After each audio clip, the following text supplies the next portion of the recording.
What's up, Grayson Report? Happy Saturday. Sorry, my voice is my voice is gonna be kind of messed up because I caught whatever was going around.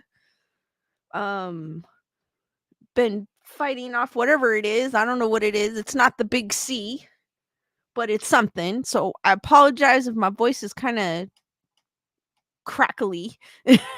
What's up, Tammy, Nikki, Daniel, Tyranna, Carol, Matthew, with the Merry Spooky Christmas or Christine Miss, as my fellow fans of John Carpenter's Christine say. That's pretty cool, actually. Project Metal Music with the A up, Aaron Cooper, Delia Lux, Shelly, Bernadette, Aaron Cooper, if I didn't say hi, Gunner Girl, Honey, what's up? Tammy, Julissa, Wendy. How's everyone doing? Did everyone finish their wrapping and their Christmas gifting and all that? I still have to wrap. I'm going to do that after the stream. Jennifer Marie, what's up? Jennifer Marie, I hope you had a great birthday on Thursday.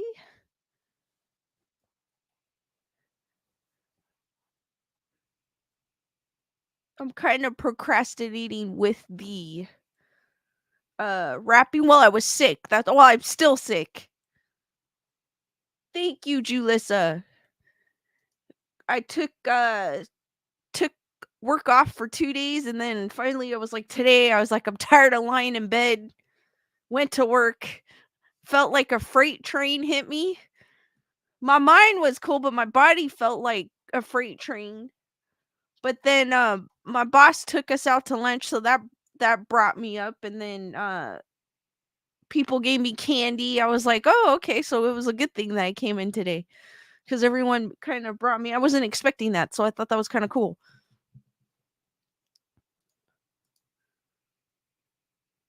Have no idea what this is. Julius goes, that, yeah, it was. I wasn't even expecting it. I had a coworker hand me a candy bar, and I was like, oh, yeah, I was like, dude, I really appreciate this. That was nice of her. It was literally this huge candy bar, but it was super nice of her.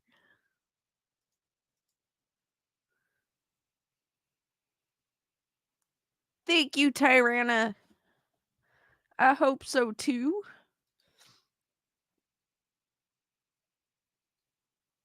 Whatever it is, it's just staying in this area. It hasn't gone to the lungs or anything, so we're good. Though I have a dry cough, which is super annoying, but that's as far as it is for right now. So I'm all bundled up. But I'm hoping after the stream I could get to my wrapping. I'm done Christmas shopping. I just have to wrap everything. And what's up? Anyone watch any cool movies? Got a chance to rewatch Gremlins and Gremlins 2. Finally got caught because I was sick. So I was able to watch Krampus. That was all the lying in bed dead one. Day one wasn't so bad because I was catching up. I got to watch all the programs I've been wanting to watch. So hey, I didn't mind. Day 2, I was dying. I was like, I gotta get out of this bed. And thank you for being a member of the Wolfpack for 8 months. Hopefully you feel better soon. Thank you, Ann. And hearts for Ann, guys.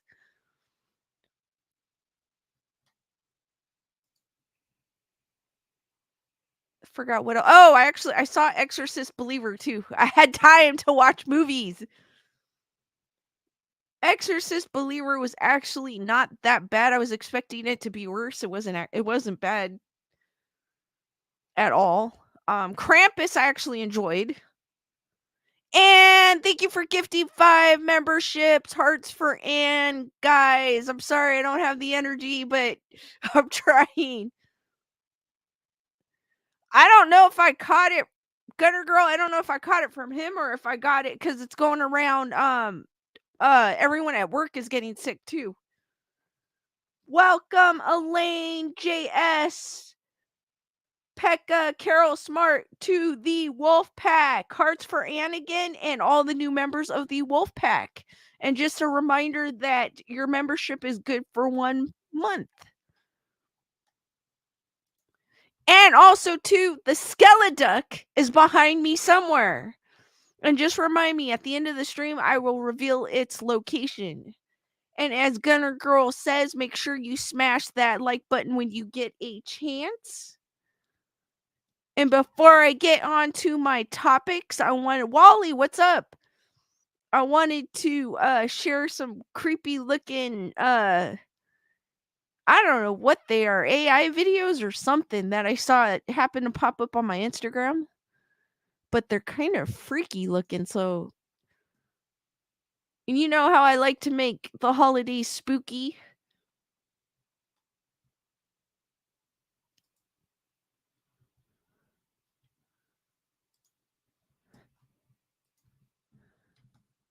Jen, what's up? Oh no, I've had it for 2 weeks now. Please rest and get better quickly. Oh, that's crazy. I've actually had this cough like the entire month. And it finally came up. I've had a cough, like just a dry cough since the beginning of the month, and I was always because of the weather changing because it would go from hot to cold, so but it finally got to me. And I know the big C is going around my work too. Still, believe it or not, it's still around. I think there's like 3 different things going around. There's like the flu, the big C, and like an respiratory illness too as well. Something like that. So I don't know. I got one of those, but not the big C.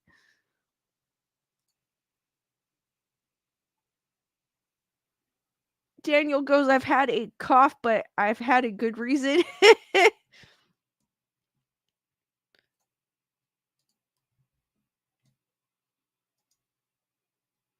Hold on here, guys. Let me share my screen. I thought this was kind of. Bernadette has spotted the duck. Wendy goes, is anyone else masking up or is it just me? I've seen more people masking up, but it's up to you. I don't, unless I'm actually, because I work at retail. That is basically the only place I actually wear one because I'm going to be honest with you guys, the customers that come to my store, they are not the best. They sneeze and they don't cover their mouth. They don't wash their hand. I've seen a bunch of them. They don't wash their hands when they come out of the restroom. Not that affects me, but or they have their kids come out. I understand their kids and they don't, but they have their kids and their kids are coughing. And it's like, that's the only place I really do. Anywhere else, I don't. But I wanted to share. I have 2 reels that I found on Instagram. I don't know where else it's floating, but I thought it was kind of because I like to make Christmas spooky. So here you go, guys.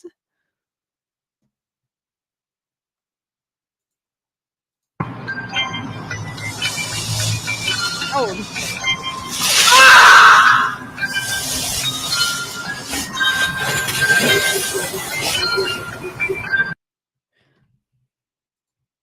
All right, that's Demented Frosty.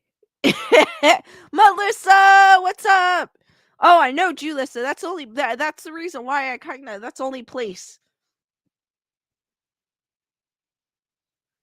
Jennifer Marie goes, am I gonna show the I can't you know what? Let me see if I can send it because I don't have Telegram hooked up on my. I can send it to my my messenger.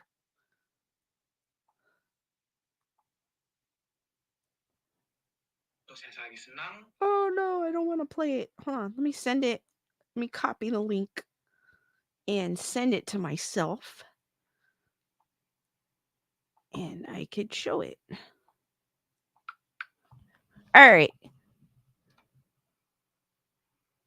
Kyle goes, I found that one. I was going to post it on Telegram.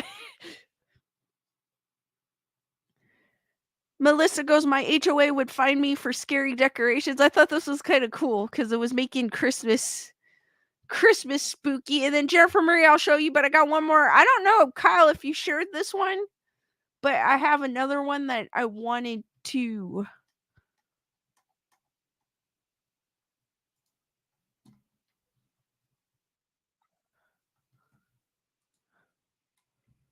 Hold on here. Hold on. Because I have to share this screen again. Is it this one? No. Where'd it go?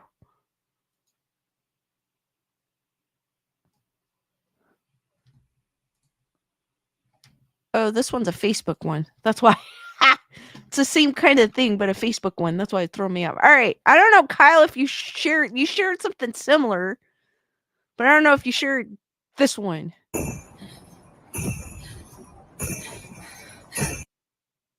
What?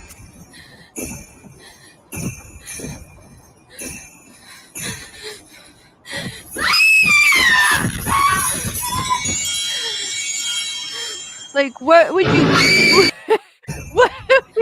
what would you guys do if you saw a 50-foot Santa come up to your window?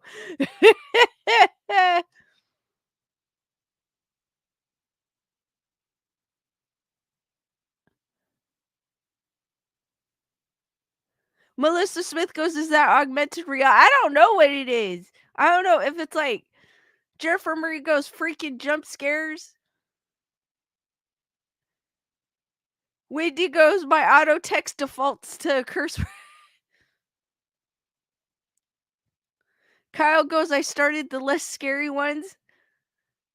I found the plethora of a bunch of them, but those were like Christmassy ones that I wanted to share. But they have other ones that are kind of cool. And then Jennifer Marie, let's see here. She sent me this one. This one's kind of funny.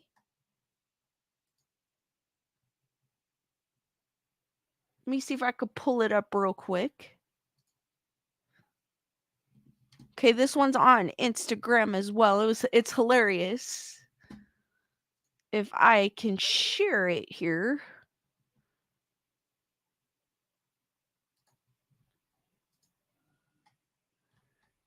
All right, guys, you should be able to see. Yeah, you could see it now. Let me click off of this one. All right, Jennifer Murray shared this with me the other day. Seperti ini, dia akan muncul di bawahnya jadi happy. Dan ketika saya marah, dia akan muncul di bawahnya angry. Dan juga ketika saya sedih seperti ini, dia akan menunjukkan bahwasanya saya sedang sedih. Sad.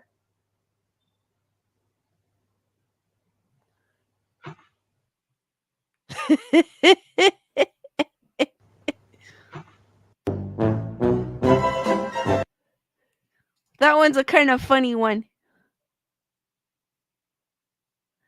Honey goes, see, that is why you're supposed to be in bed asleep when Santa comes.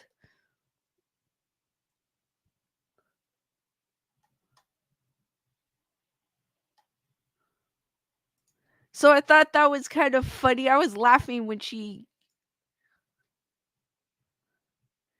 And thank you for gifting 5 more Grayson Report memberships. Hearts for Anne, guys. Welcome, Daisy, Lorraine, Billy Cat, Peg, and Tammy to the Wolfpack. Hearts for the new Wolfpack members. Anne, thank you, Anne. You're awesome for gifting 5 memberships again. Hearts for Anne and the new Wolfpack members.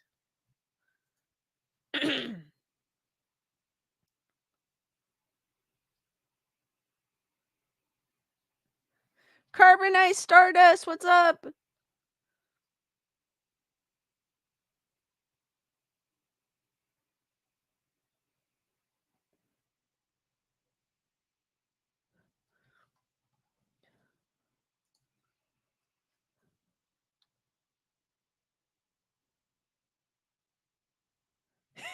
Jeffrey goes, all he wanted to do is create tech to recognize emotions on faces and learns his home is haunted by a 565-year-old angry ghost, and it's a woman.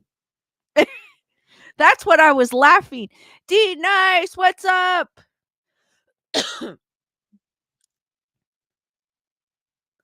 Tyranna goes, jump scares are funny. I always laugh.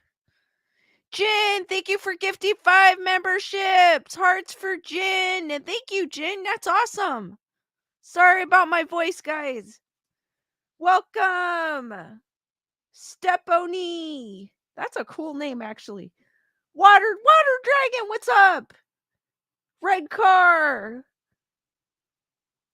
Another Lorraine. Lorraine W, I should say. So welcome, Red Car, Water Dragon, Anna, Steponi, Lorraine W, to the Wolf Pack. Hearts for the new Wolf Pack members and Jim. Thank you. Carbonite Stardust goes, I work in the basement of a hospital. We scare each other like it's an Olympic sport. It's funny, people try to scare me. I remember I had a coworker that would try to scare me and I would turn around. The only time he got me was when I was really concentrating, but most of the time he didn't get me.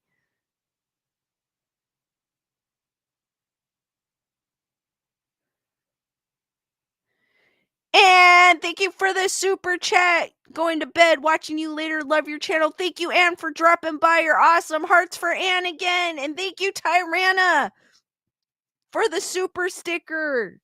The cute little corgi. Hearts for Tyranna, too, as well. Thank you, Tyranna and Anne. Hearts for both Tyranna and Anne.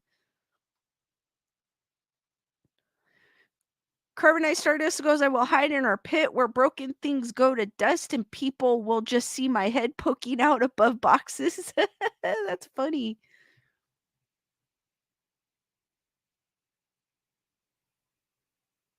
That's super cool. All right, guys, we're going to get into... Let me click all of these. Into 9 of the most terrifying Christmas traditions from around the world. I can't believe we're 2 days away from Christmas. Some of you may be a day away, depending on where you're at. Or it may be Christmas, depending on where you're at, too. But I thought I would go through some Christmas legends.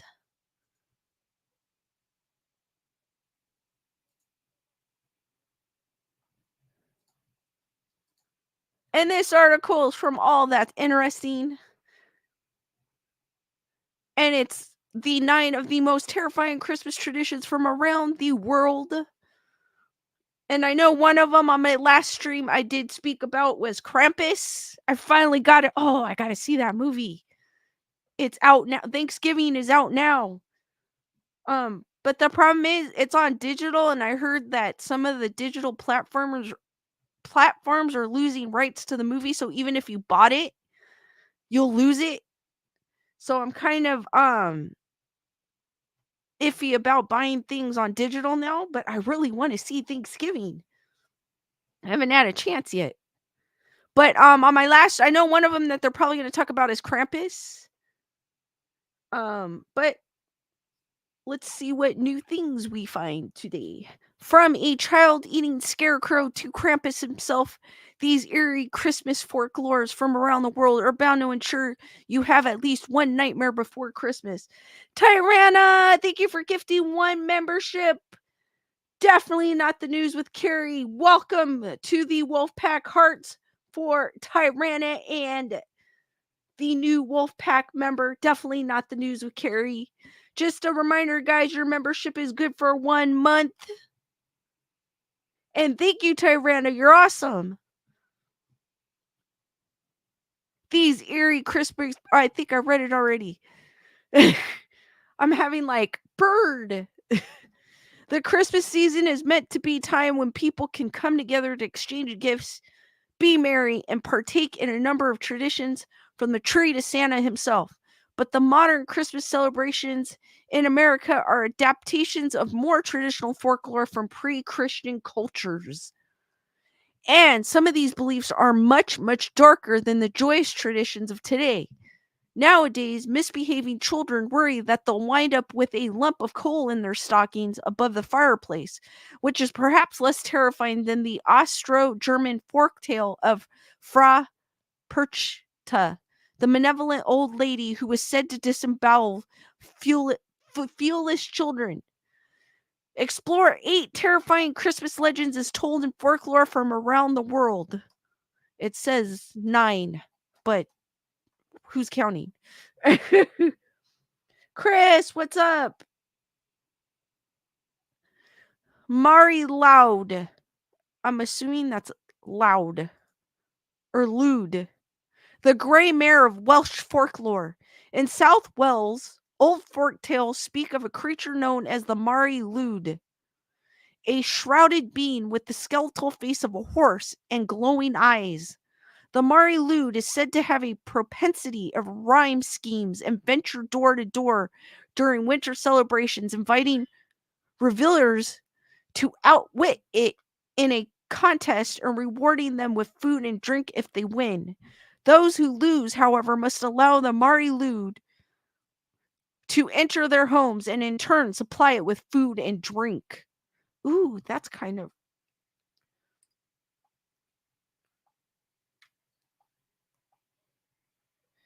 Thank you, Jen, for the PayPal for cold meds. Hearts for Jen, guys. Thank you, Jen Decker. For your PayPal, you're awesome. Hearts for Jen, guys. And I was going to buy some today and I didn't. But I do have cough drops handy if I need them. Those helped. According to Hyperallergic, the modern tradition sees a trope of revelers led by someone dressed as the Mari Lwyd or Lwyd, traveling house to house and challenging their neighbors to games of call and response, rhyming known as a pinko. Much like the folkloric contest, rewards for the winners typically involve food and beverages. The Mari Lwyd celebration occurs sometimes between Christmas and New Year's Eve, though there is no way of knowing which of those days it will appear at your door. As for how this strange, terrifying tradition came to be, the origins are up for debate. Atlas Oscura noted that the tradition of the Mari Lwyd seems to originate from pre-Christian pagan cultures, but over the years it has been adapted to support Christian interpretations as well. In fact, though the Mari Lwyd is specific to Welsh culture, it shares many commonalities with other white horse characters in the ancient cultures of Europe, particularly the Celtic goddess Rhiannon. In translation, Mari Lwyd is often taken to mean gray mare, though it is difficult to ascertain why the symbol may have been important to ancient cultures, as other religious scholars have interpreted the name to mean Holy Mary, a reference to Christian lore. Supposedly, they say, Mari Lwyd was a pregnant horse cast out of the stables when Mary gave birth to Jesus, who travels in search of a place to birth her foal. The legend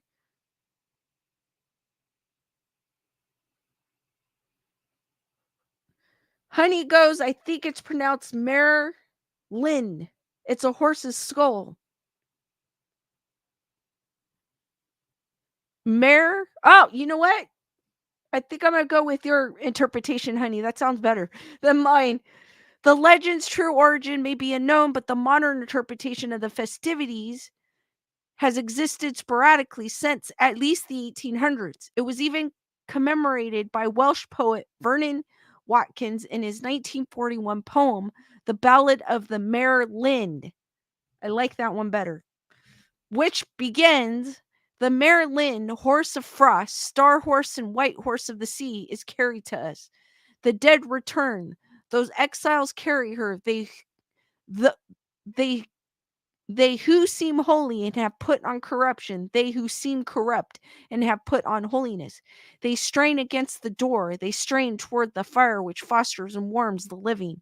In any case, the vision of a spectral skeletal horse prowling the streets of a cold winter night is enough to send shivers up the spine. Actually, I kind of like this one. This one's kind of cool. I've never heard of this one. I would hate to see that at my doorstep, though. But I guess to appease it, food and beverage. Heather, whatever. What's up? Wendy Marino goes, naughty or nice, love the coal.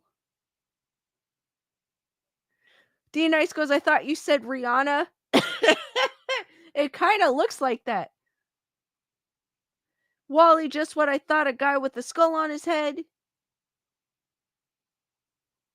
Wendy goes, I want to make Lisa some tea. Thank you, Wendy. Honey goes, Welsh is a hard language to wrap your head around. I can't pronounce a lot of it, but my husband speaks it pretty good. Oh, cool.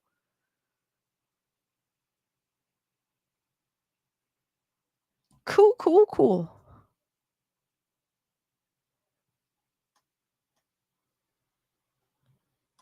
All right, the next one. The Kali oh my gosh, this one's gonna kill. I am sorry for butchering this. The Kali let's see. The Kali Kanzari Zaro. The Greek Christmas goblins trying to end the world. All right, they caught my attention. During the 12 days of Christmas, beware for the Kali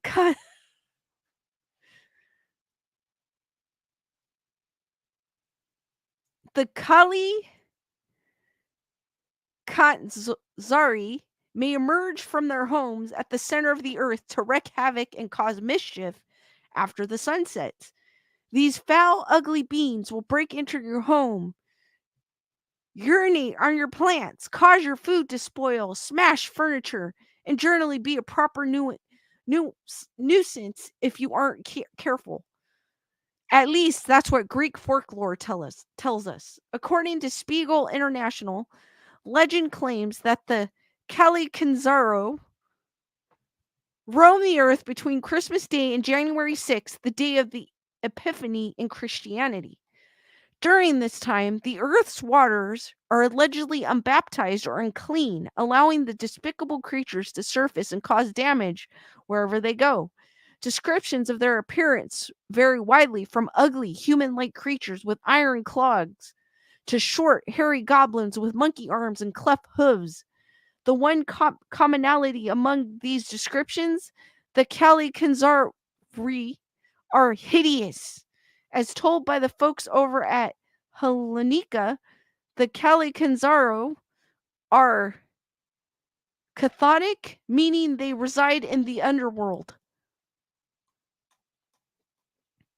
Their diet reportedly consists of unsavory items like insects, snakes, mice, and rotten fruit. As servants of the devil, they fear holy water, religious icons, and fire.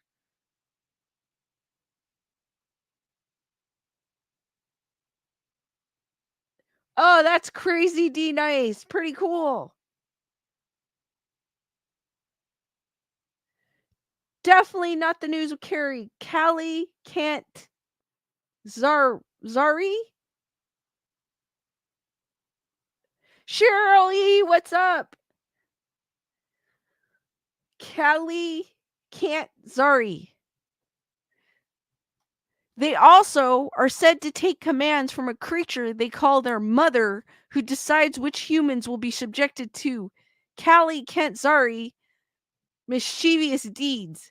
Some Greek families have even hung the lower jaw of a pig behind the front door of inside their chimneys to keep the Kali Kantzari at bay, while others swear that hanging a tangled strain of flax will cause the dim-witted creatures to pause and count each thread until sunrise instead of attacking.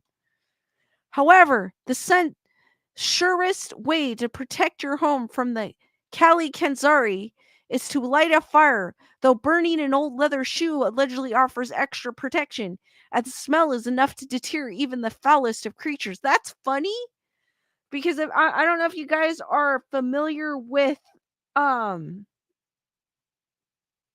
movie Krampus. The grandmother was saying that you have to keep the fire lit. So this is that's weird because they said light a fire. Wendy, do you know the story of the Three Kings? I've heard of it, but I'm not super familiar with it. Heather, whatever goes, that's clever. Keep those weird critters busy counting. Thank you, Cheryl E., for being a member of the Wolfpack for 1 month. The best wishes to all for a safe and Merry Christmas. Hearts for Cheryl E., guys.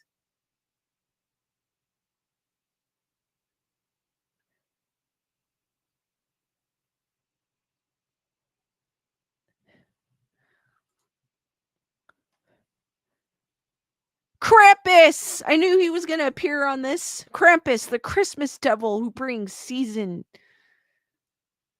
You get it. In recent years, Krampus has regained some status in the public sphere thanks in part of the 2015 horror film, which I just recently watched, starring Adam Scott. Still, you'd be hard-pressed to find anyone hoping to get a visit from the ghoulish Anti-Claus. And let me tell you, in that movie, Krampus actually looks pretty damn cool. They did a good job on him. The face even kind of the face looks like a mask, but I still thought it was cool. As the legend goes, Krampus is a devil with goat's hooves, pointed horns, and a long snake-like tongue who roams through the Tyrolean mountains in the Alps along with his Perchin, an army of nasty, foul-tempered elves who delight in punishing children. On the evening of Krampus Natch, on December 5th, Krampus ventures home to home with his companion, St. Nicholas.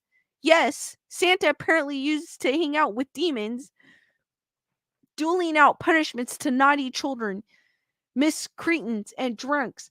Melissa, thank you for your super chat. My birthday was the 20th, but I've been so busy I haven't gotten a happy birthday wish from the GRNRPP community yet. Melissa Smith, whoa, happy belated birthday. Guys, wish Melissa Smith a happy birthday. Hearts and some super hearts and balloons or whatever emojis you could think of for Melissa. I did not know, Melissa. I would have given you a shout out. Happy birthday, Melissa. That is super cool.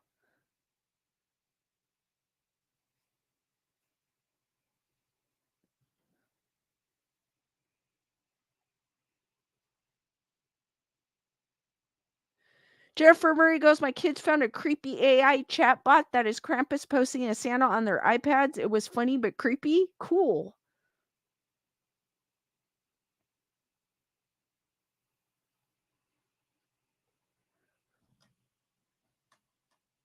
In many versions of the legend, Krampus carries with him a large bundle of branches, which he uses to whip naughty.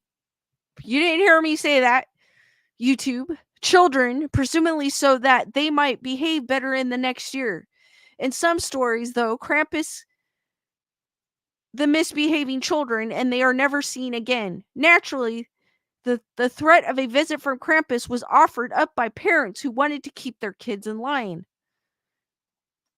As could be expected, Krampus was likely not a creation of Christians, but rather a long-held pagan symbol that was later altered to fall more in line with the Christian beliefs. Perhaps the most convincing piece of evidence for this is the Krampus parade itself, which traditionally saw people parading through the streets in the guise of Krampus and the Perchten as a way to scare off evil Christmas spirits.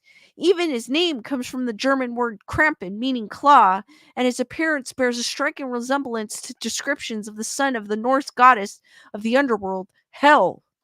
When Christianity swept through the Alps, many pagan tales were reconstructed to suit Christian ideals, and it's possible that the legend of Krampus was among them.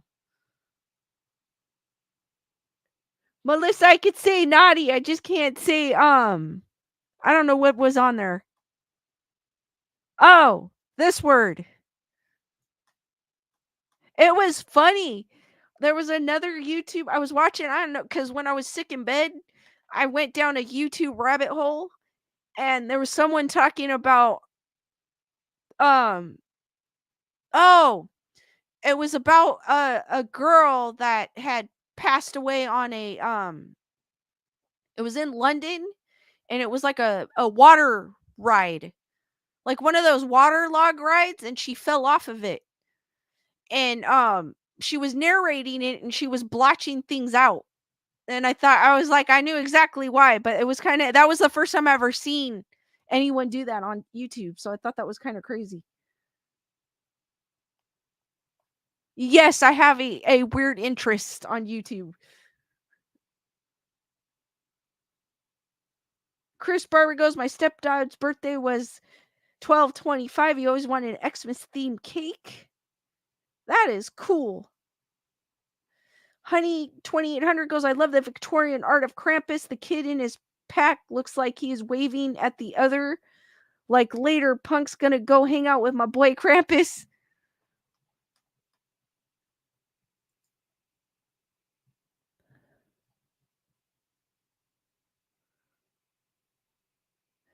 Hans Trapp, the Christmas scarecrow that terrorizes parts of France. In the 1400s, there lived a wealthy and powerful man named Hans Trapp, who was well known and feared in the French regions of Alsace and Lorraine. More than anything else, Trapp desired power, and so the tale goes, he made a deal with the devil to get it. News of Trapp's Faustin's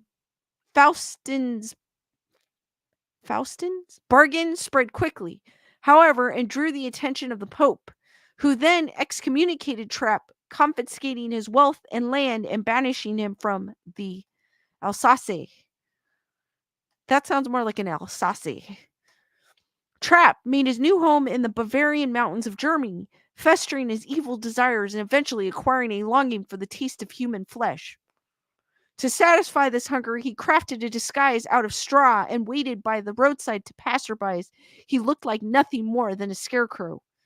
One day, a young boy passed by the seemingly innocuous scarecrow, which suddenly sprang to life and grabbed him. Trapp, in his disguise, then the boy in the stomach and dragged the lifeless body back to his mountain lair. There, he into pieces and roasted it over a fire. In a stroke of divine intervention, however, Trapp never got to feast on as lightning took his life, but his spirit supposedly lived on. Mythic though the tale is, the legend of Hans Trapp actually originated with a real man, a knight named Hans von Trotha, who lived from 1450 to 1503. Von Trotha commanded 2 castles in Palatine, but became embroiled in a disagreement with a local abbot over some of the items in one of them. When the abbot refused to concede some of the property over to von Trotha, the knight constructed a dam that cut off the water supply to Weisenberg nearby. The dam was eventually destroyed, and much like in the story of Hans Trapp, the Pope himself intervened and excommunicated von Trotha. Von Trotha, however, continued to live a wealthy life in the French royal court. Unlike his fork-tailed counterpart, he also, as far as history can tell, did not eat the flesh of. Yes. That story is crazy. Melissa goes, I'm from Mulhouse, France, Germany. Chris Barber goes, does he need a brain? Tyranna goes, scary. Wendy goes, not afraid of scarecrows.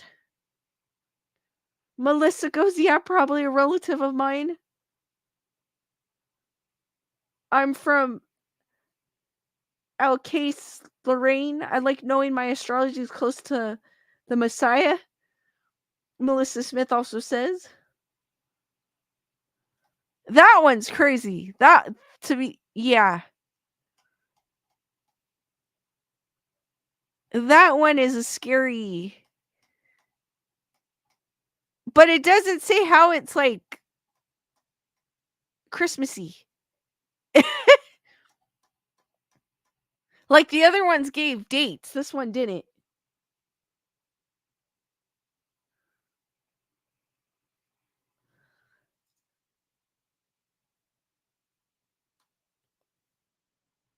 Pere Feltard? I am butchering this man's name. I apologize. Saint Nicholas, friend known as the whipping father. Here, we meet another of Santa Claus's less savory friends. Pierre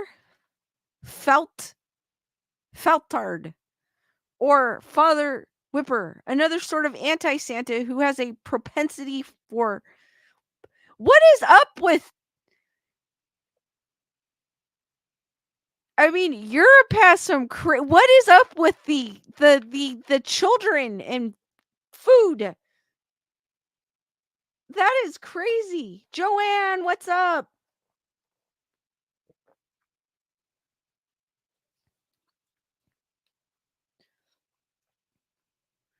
Melissa goes, Alsace is a strange place isolated by the Alps Mountains to the west of the Rhine to the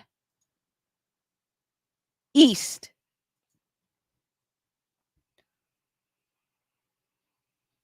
Heather whatever goes, what's up, Europe scary stories? I know, what's up with children and eating? Like, that's crazy. They really wanted to scare the children. Melissa Alsace.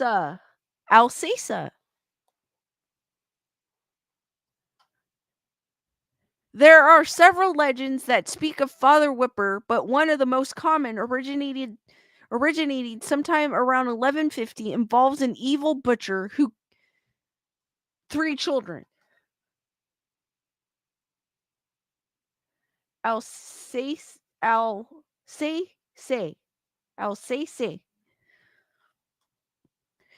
the story, and it's also too, what's up with this with children too? Like, what's up with that? In the story, the butcher, 3 children, does this to their throats, carves this up, and places it to the rest in a salting tub. St. Nicholas then arrives at the butcher shop, and the butcher offers the saint some of his finest meats, which of course is the meat of the recently... What? St. Nicholas, however, in his wisdom, instead resurrects the children and sends them back to their homes. In his petty, St. Nicholas then offers the mad butcher a chance of redemption, and the murderer becomes Father, a traveling companion of the saint who bad children. Chris goes, I bet kids behaved back yet. I think I would have if I heard this story. I'm like, what's up with that? I still don't get it. I if I heard this story, I'd be like, yep, I'm not doing anything bad. Nope. I don't want this dude coming after me. Another version of the story is a bit younger, dating back to the 1550s during the Siege of Metz, as part of the war between Henry II of France and the Holy Roman Empire. During the fighting, French locals constructed an effigy of the Holy Roman Emperor Charles V, set it on fire, and paraded it through the streets, after which a group of tanners created a character of Father Whipper based on the appearance of the burnt effigy. Generally, Pierre Feltard is depicted as a disheveled old man in black robes with long dark hair holding a marionette, which he is prepared to use on any misbehaving children. It's not a martinet. He and his good friend Santa Claus may come across.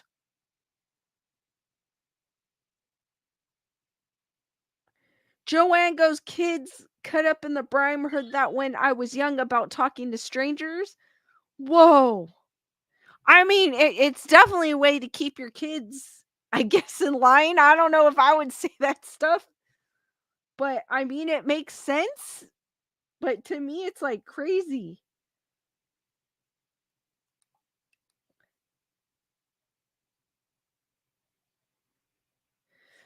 Heather, whatever. Thank you for your PayPal. Hearts for Heather, whatever.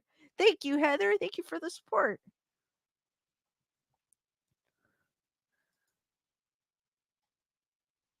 Oh my gosh, I'm definitely gonna butcher this one.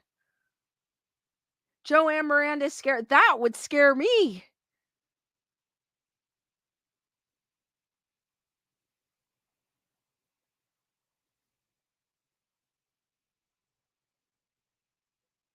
Melissa Smith, so like Maria and the Sound of Music, yodelehi, yodelehi.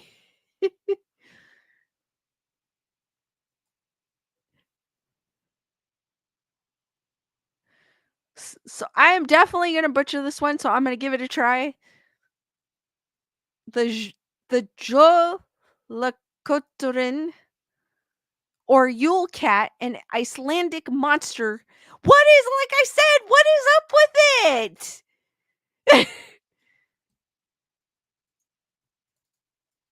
Oh my gosh. People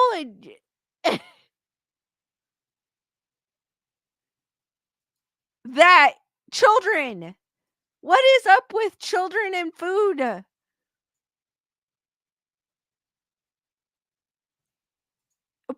this is kind of interesting though. A cat? Don't let the name Yule Cat fool you. This Icelandic creature of folklore is nothing like a kitten you would welcome to your home. For starters, it wouldn't even fit. According to the Smithsonian Magazine, the legend of the Yule cat, or the Jolakotorin, is a creature that towers over forests and homes, prowling about Iceland on Christmas night in search of bad children. I am not going to say that word. That is a cool picture. How does it know which children are bad, though? Unlike the omniscience attributed to Santa, the Yule Cat's judgment comes down to a single simple test. If a child has received new clothing for Christmas, they have been good. If they haven't, they are bad and fair game to be food.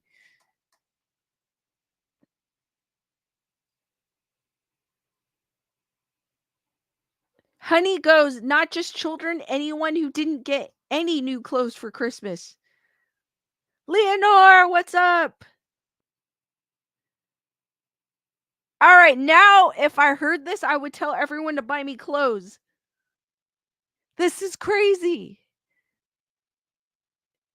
It may seem like a strange test, but in Icelandic tradition, children who completed their chores before Christmas were often rewarded with new clothing. Following that logic, it stands to reason that children who didn't receive new clothes didn't complete their chores, meaning they were disobedient and deservant and deserved punishment. And if the threat of the Yule Cat weren't enough, it's not the only hungry child food monster that lurks in the Icelandic wilderness around Christmas time. The Yule Cat's owner, the monstrous giant Tiss,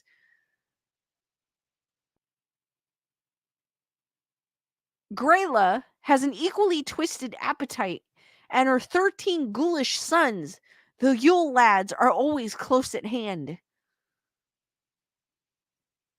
Heather, whatever, goes scare the crap out of those alpine children. Wendy Marino goes, that was sad. Undies and clothes for Christmas. But after hearing this, I definitely want undies and clothes for Christmas.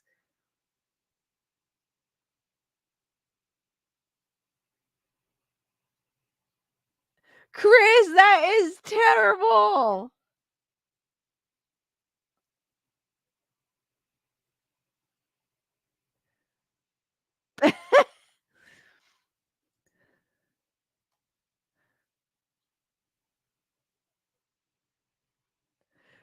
Okay, this is another child food giant.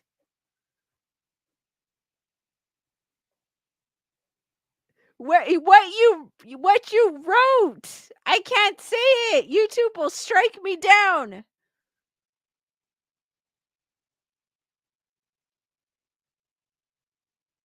They'll be like, what is this girl talking about? Gryla and the Yule lads, the child food giants of Iceland.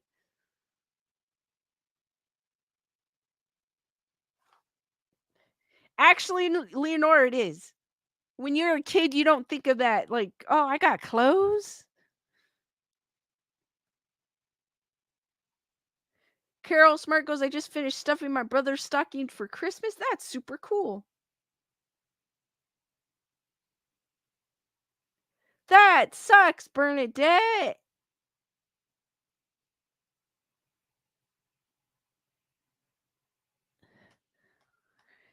As another Icelandic legend holds, on the far north of the island resides a witch called Gryla, or Grayla, owner of the Julakturin and mother to 13 giants of Icelandic folklore. In some stories, Grayla is a troll, an ogre, or a giantess. Isn't this the one that, hold on.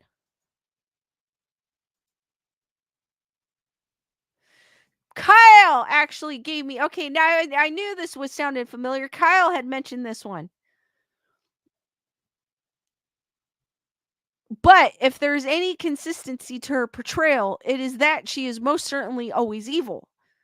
Legend maintains that throughout the year, Grayla listens to the whispers of children on the wind, collecting information about the children who misbehave. When winter comes, Grayla leaves her cave and sets out to find her victims. And I'm not going to show that picture. Her appetite is insatiable. And as she gathers up the bad children and stuffs them into a large sack, back at her lair, she dumps the children in a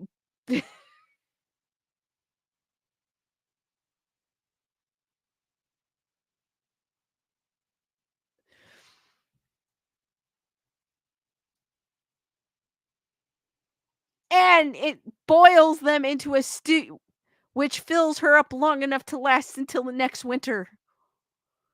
Living with Grayla in her cave are her husband, the pathetic troll, Lepaludi, their pet, the Yucat, and Grayla's 13 sons, collectively known as the Yule Lads. Unlike their mother, however, the Yule Lads don't feast on make food of evidently was not a genetic trait, and over the years they have actually become less scary and much more interested in rivalry.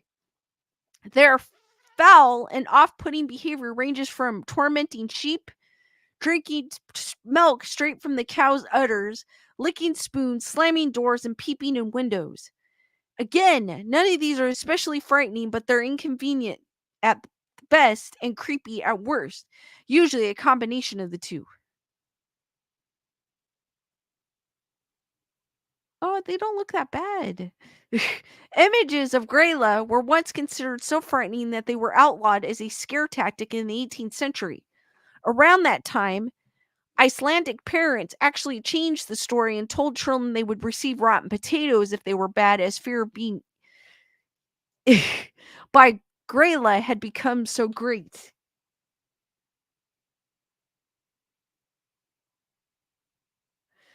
Leonora goes, Ya Yarona.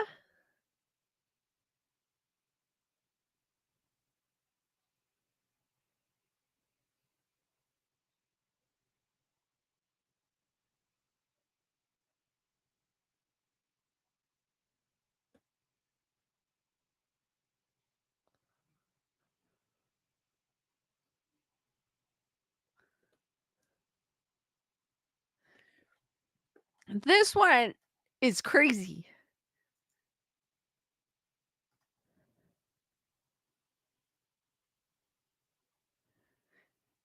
Bess, these names are gonna be the death of me. Bell's Nickel, the crotchety, fur-clad Christmas figure from Germany. That one's not as bad. Most likely, if you heard of Bell's nickel before, it's because of an episode of The Office in which Dwight shows up to work dressed as Bell's nickel, cracking a whip in his coworkers' faces. But perhaps surprisingly, Bell's nickel is not an obscure creation of the show. It's a common folk legend among Dutch populations, originally hailing from Germany and brought over to America by immigrants, making it common among the Pennsylvania Dutch in particular, according to Penn Live. Think of Bell's nickel as a sort of cross between Saint Nick and Krampus. In fact, the name Bell's nickels come from the German word bells, which translates to fur, and nickel, which refers to Saint Nicholas. Bell's nickel covers his face with coal and wears animal furs with large deer horns. And he visits children in late December to ask them if they have been bad or good. Of course, the question is just a formality for, like Santa, Bell's Nichols already knows. Unlike other companions of St. Nick, Bell's Nichols travels alone. The first sign that Bell's Nickel is near is a tapping on the window caused by the switches he carries as he sneaks through the dark. If you didn't hear the tapping, however, fear not. The second sign is far more difficult to miss. Suddenly, the front door will burst open, and Bell's Nichols will stand before you in his tattered clothing, speaking in a generally gravelly voice as he moves about the room in a spastic manner.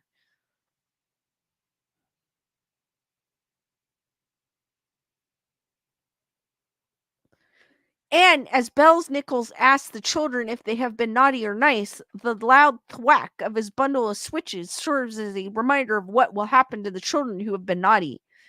In his other hand, he holds small treats for good children, usually small cakes, candies, and nuts. But a visit from Bell's Nickel is not the end of the Yuletide season. In fact, it is usually just the beginning. Though he may appear to punish bad children like Krampus, Bell's Nichols actually serves as a reminder that those children still have a few days left to turn their act around before St. Nicholas and Krampus visits their home. Whoa! In other words, if a child is still misbehaving by the time Krampus arrives, they have been adequately warned. What?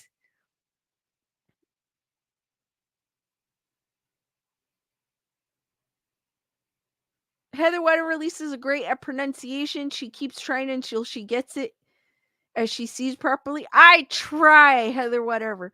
Leonore, thank you for the super sticker. Thank you, Leonore. That's awesome. Hearts for Leonore, guys. What's up, Gene Rick?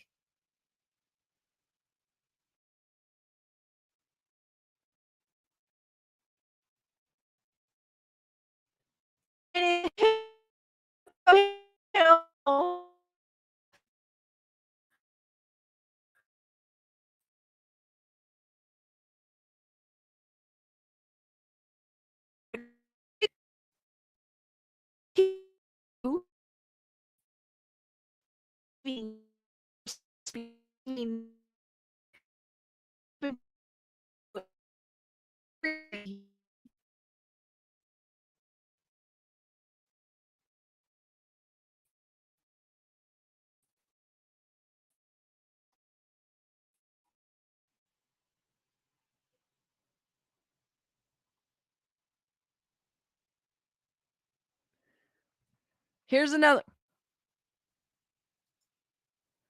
Fra Perta, the belly half demon Christmas witch.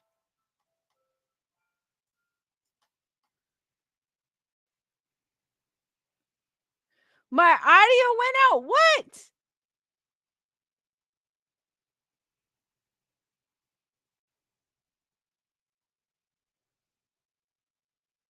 You know what? My computer kind of froze too, so it was probably my internet connection.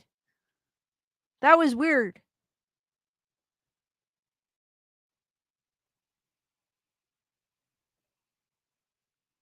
Yeah, I think it's because I saw it was like it froze a bit.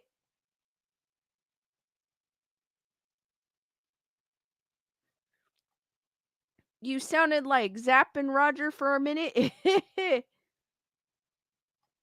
Okay, well, I'll try this again because you guys probably didn't hear this.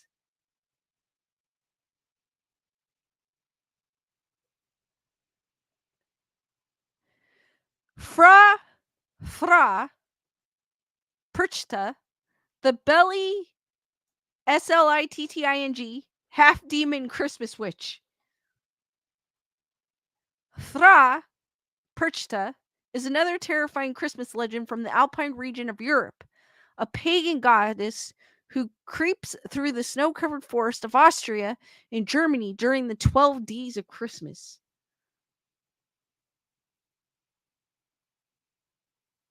Definitely not the news with Carrie. Fro Perchta. Though she's malevolent, Perchta's goal is a simple one: to ensure the locals are upholding their customs and to K those who aren't. When Perchta learns that someone has misbehaved during the year, legend says she enters their home as they sleep, does this to them, and this.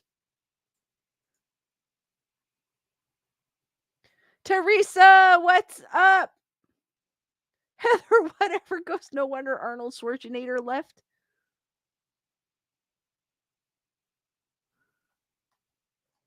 In the empty stomach, she stuffs straw, rocks, and garbage before stitching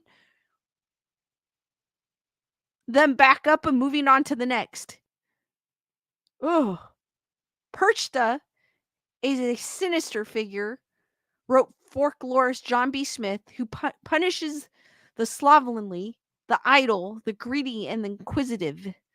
She deals out punishments for crimes as insignificant as weaving on a day deemed sacred or feasting with too little enthusiasm. In one story, Perchta attends a wedding to which she had not been invited, cursing the bride, groom, and all in attendance to live the rest of their days as wolves. You know what? That's not that bad. I'd be like, this is cool. In another, she curses a young farmhand who has spied on her to become blind.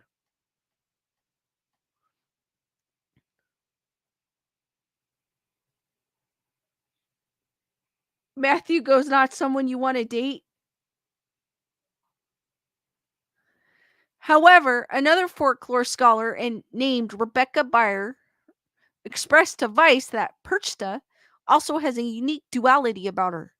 She is one of the many dual-faced goddesses, both fair and ugly, dark and light, Beyer says. Fro,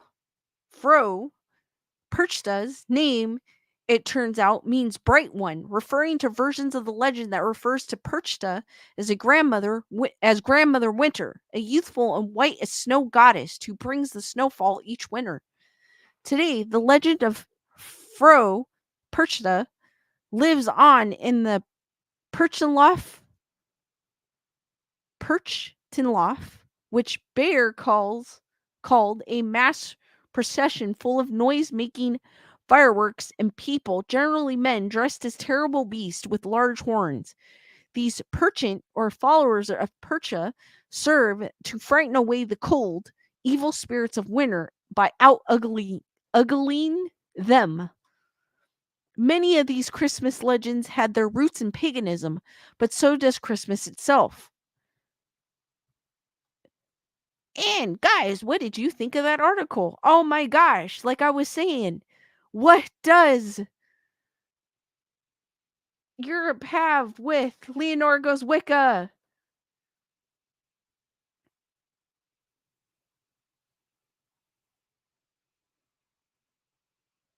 Ah, Teresa, that's terrible. Hope you're doing okay. Hope you and your family are doing okay. Bernadette goes, have you read the story behind the cat Salem for Sabrina the Teenage Witch? It's pretty interesting. I guess it was cursed because he was a F-boy back in the day. Gotta send it to you. Yeah. Oh, you know that the Sabrina the Teenage Witch, when it was on Netflix, they had a statue of Baphomet at the school, and the Satanists were trying to sue him. Is what I heard for having a statue of Baphomet in the lobby of the school in Sabrina the Teenage Witch. Which I thought was cool, but I guess they didn't. Honey 2800 goes, my fave is the Yucat. Yes.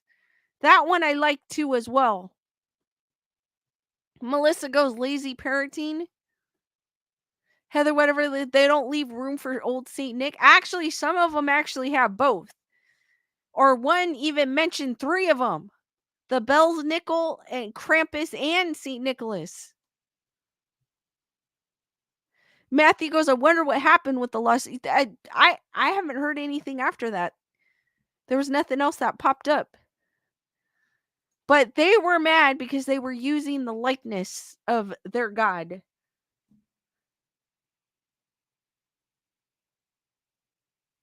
Teresa goes, my son got... Wow. I'm glad he's doing okay, though. That must have been rough. Heather, whatever goes, I want a Yule kitty at the zoo. I say hi, kitty, to sleeping jaguars. They are so cute, even though they're wild.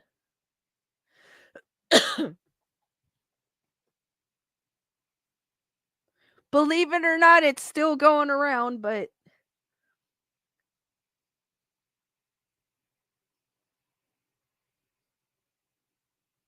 I'm glad he's doing okay, though, Teresa.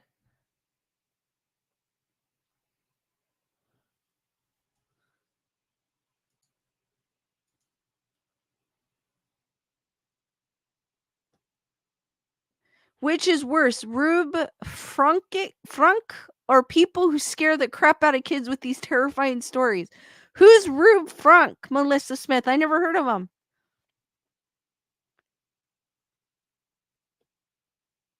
Hearts for Teresa and her family for a quick recovery. It sucks being sick around the holidays.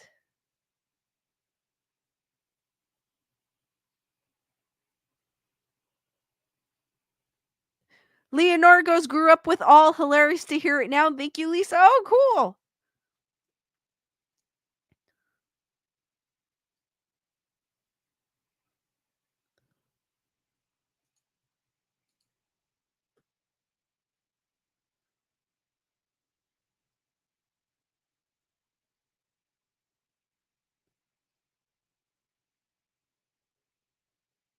Definitely not the news with Carrie Ruby Frank. Without a doubt, stories were just meant to scare. Ruby Frank, the horrible. Now you got me wondering what that. Hold on.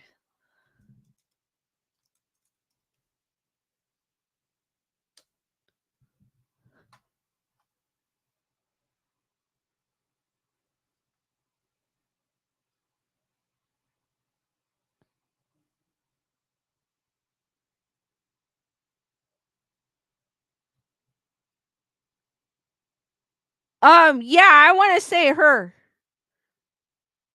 She does not deserve. Yeah. She's horror incarnate.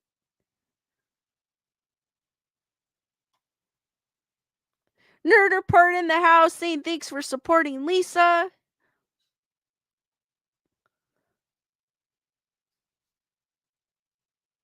Yeah, she is horrible.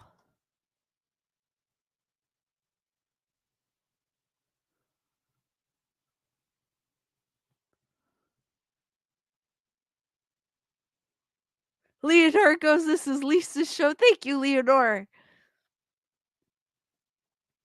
No, those are the type of people that don't deserve children.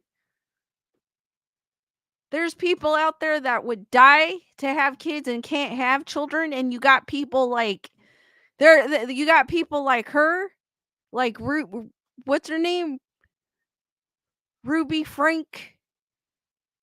And there was another one that I was watching that she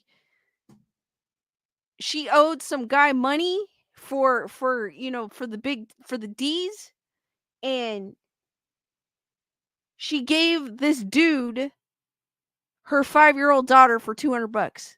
Those type of people don't deserve to have children. They don't. At all. I don't know how anybody could do that to their own child. That's just disgusting.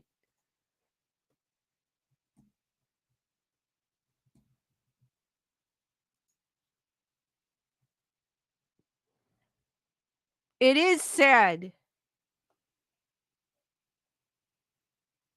Matthew goes, holy crap, piece of crap person. Yes. That's when I was sick, I went through a YouTube wormhole and I found all these weird things I was watching, and that was one of them. Yes, Joanne, Skeleton Duck is somewhere behind me. And I will reveal its location at the end of the stream. Bernadette goes, some people are born without more. Yes, they are. It's sad. And the sad thing is, she was living with her father. And then father was trying to give the mother a benefit of the doubt. And Marcella, guys, what's up? Marcella, hearts for Marcella, guys.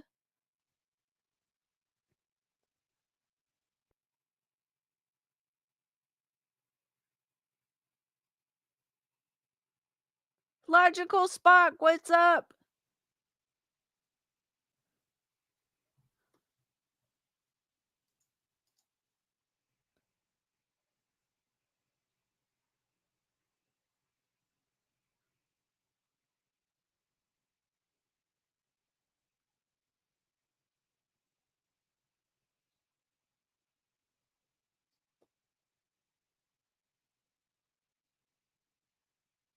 And then I think I was watching so many things.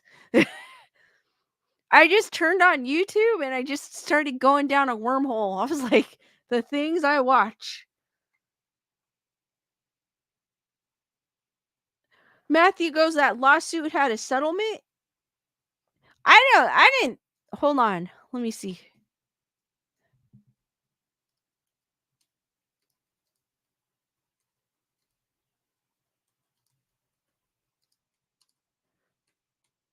Let me see if I can look it up.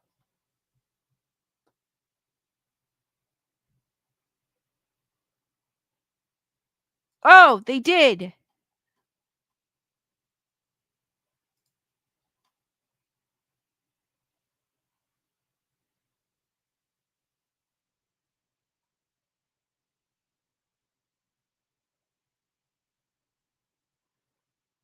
Okay, so when I was seeing that the Sabrina, the Netflix series, Sabrina series, and how they were getting sued by the Satanic Temple, they did come to a settlement for using the statue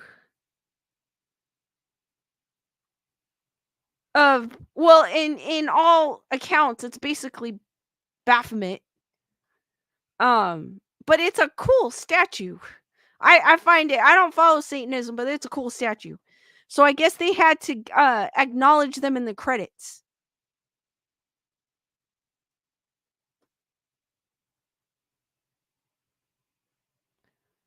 They just had to give them credit, I guess, for using their.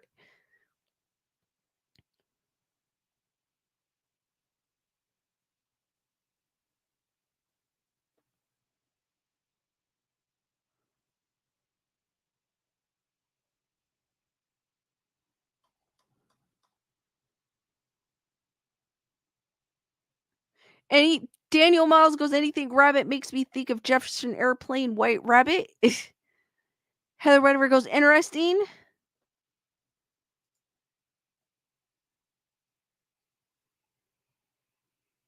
Leonora goes, really? Yeah, no. There really was a thing.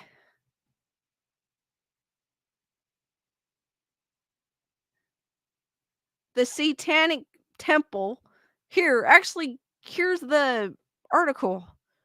Because it's kind of spooky. No, in that, I don't know if any of you watched that, hold hold on, the Sabrina Netflix series I did. And so she goes to the school, and in I guess the school lobby. Let me see if I can find one, like a screenshot of it.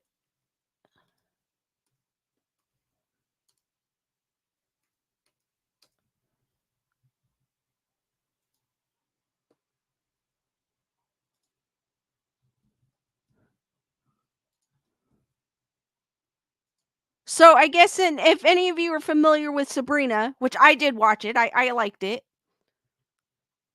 They had this statue that was kind of in the was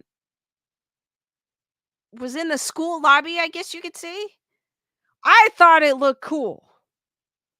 I think it's cool looking. But I guess apparently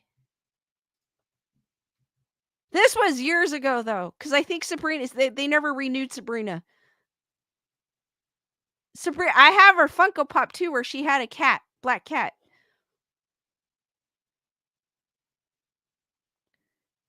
So apparently, the Satanic Temple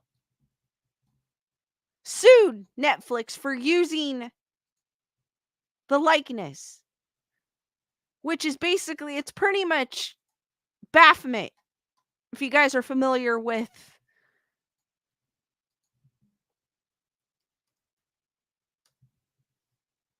Or I don't know if that's what they call it, but that's how I kind of see it. It's kind of similar to Baphomet.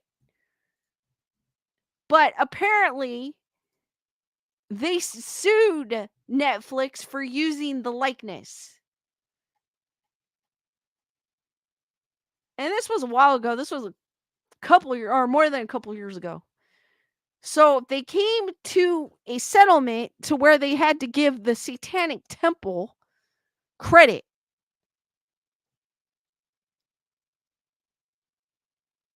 for, and then they had to do other things. I don't know what it says. It says the temple was acknowledged in the credits, which was weird because you would think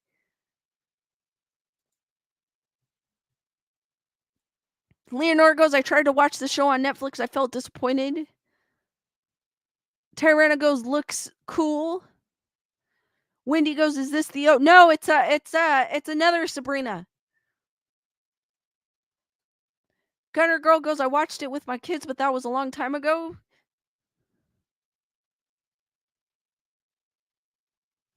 Kyle goes, my bro worked on the makeup and costume design for the Dark Lord demon form in the Super. Oh, that's cool, Kyle.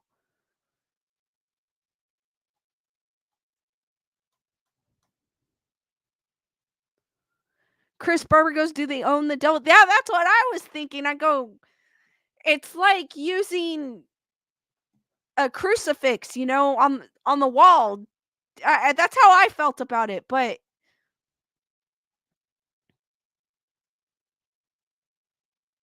Heather whatever goes, maybe they get residuals. Apparently, they came to some friendly settlement. I have no idea because I don't know anything about it, Wendy. So I have no idea if they pay taxes or what. I mean, I watched it, but Bernadette Sand didn't care for this. I watched it and it was kind of like in the background. I kind of like the concept of it, but like there were some good episodes. Some of it was like, I agree with you, Bernadette. It was all right. Wasn't that? I mean, it wasn't the greatest. It wasn't. Joanne goes, the lawsuit makes it doesn't make any sense to me because I feel like it's a religious icon and we have freedom, like a deity, I guess you would say. Not an icon, but a deity. And I feel like we have freedom of religion, so can't we use? But apparently we can't.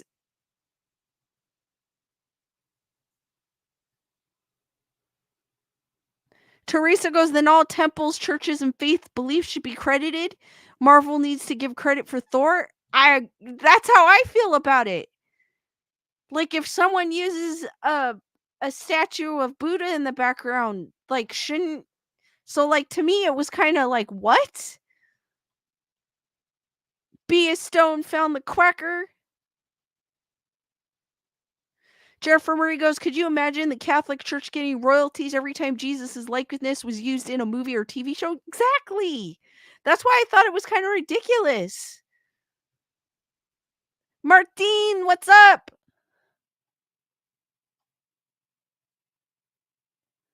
D Nice goes, that sounds like some Scientology shenanigans. It kind of does.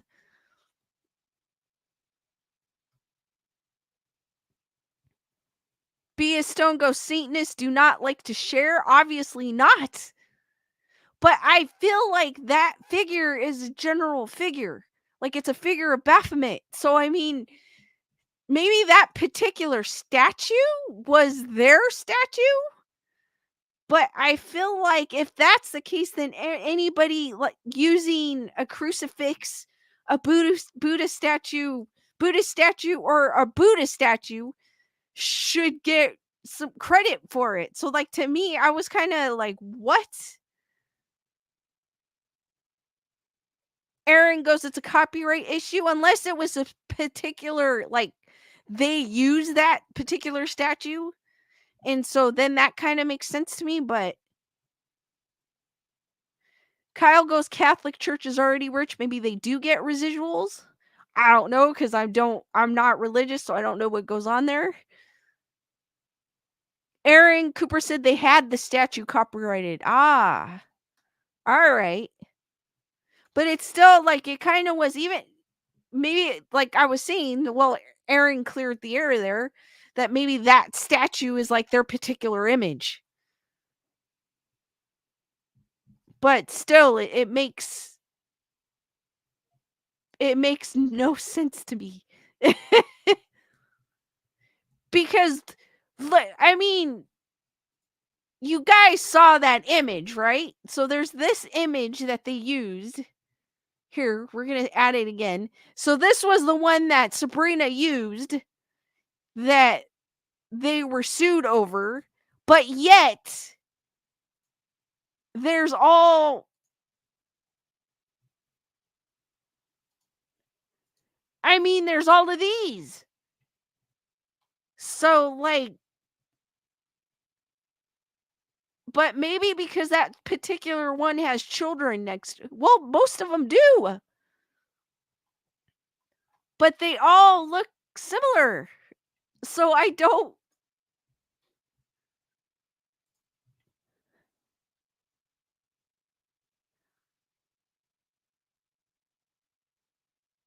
D Nice goes, that crap makes religion look legit and Satanism a scam. Slayer, Daniel Miles goes, Slayer.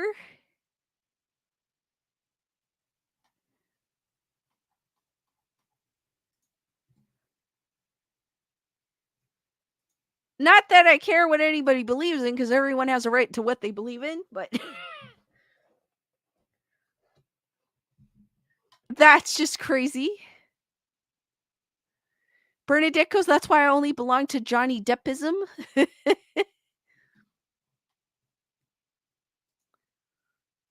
But that was kind of crazy.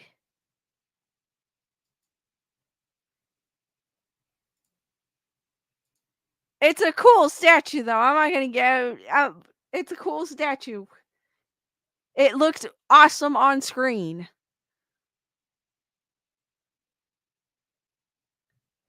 Melissa Smith goes, Skeleduck must have his invisible cloak on. He is back there, I will tell you. When, just remind me before I end the stream. D Nice goes, Keanu-ism for me.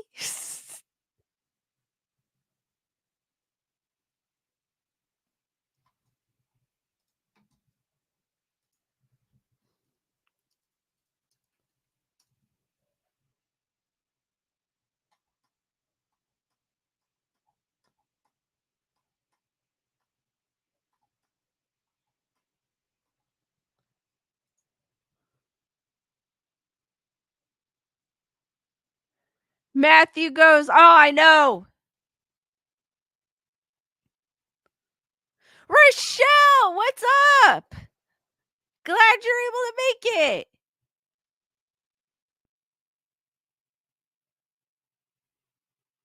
Melissa Smith goes, Billy Joe Armstrong isn't for me.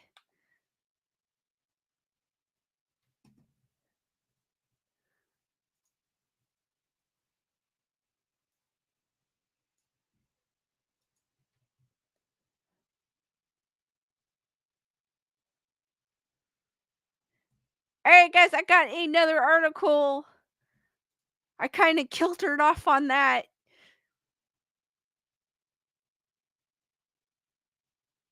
But just remind me before I end the stream to reveal his location.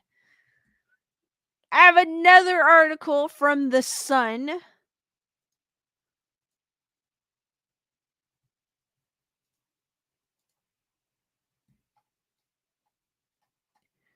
And this one is Hotel of Horrors. Inside Mexico's most haunted hotel, where walls are scrawled with creepy messages and why terrified guests leave suites. An explorer who visited an eerie haunted hotel in Mexico told how the walls were scrawled with creepy messages. And somebody really wants me to chop vegetables. Located in Mexico City, La Posada del Sol is an abandoned architectural masterpiece shrouded in mystery and ghoulish stories of murder. Ooh, that is super cool.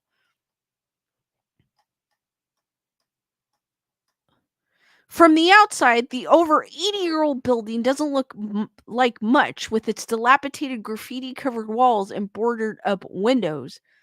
The building is notoriously difficult to access, with round-the-clock security and green steel gates wrapped in barbed wire.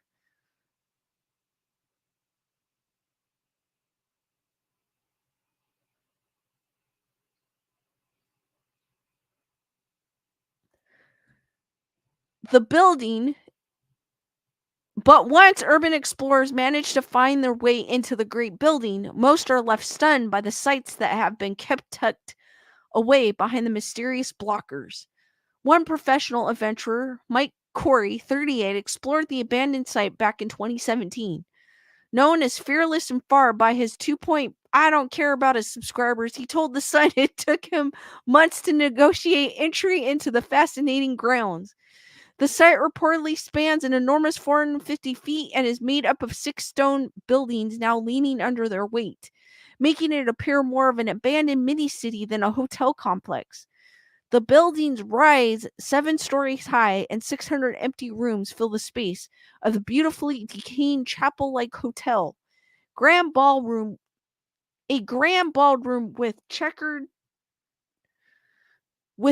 flooring lies beyond the security gate, with massive crumbling pillars supporting the blackened ceiling.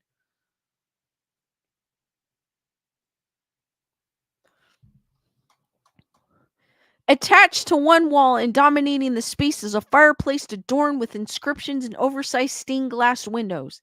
Statues of Aztec Olmec heads have been left to the elements in the gardens, but one sculpture in particular is enough to send chills down the spine of those who have the courage to enter the grounds.